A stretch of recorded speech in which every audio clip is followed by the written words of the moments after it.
Welcome to Kenton's videos. Enjoy the video.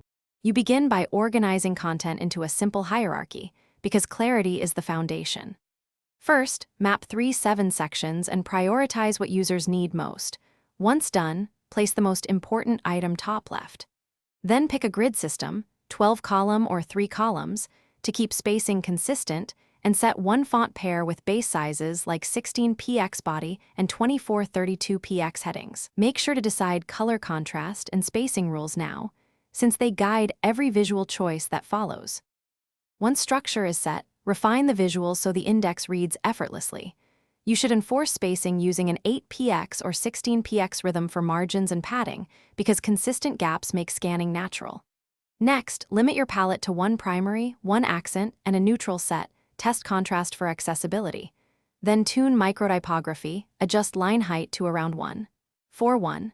6. Tweak letter spacing sparingly, and use a clear weight scale. These choices guide the eye and improve perceived polish. To finish, polish interactions and validate across devices so the index feels complete. You add hover and focus states, brief transitions, and ensure active states are obvious. These small cues improve usability.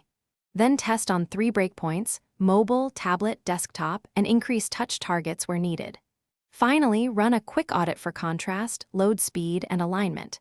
If things go wrong, inspect spacing with an overlay grid to spot misaligned elements fast and correct the root layout rules. Thanks for watching. Consider subscribing if we helped you.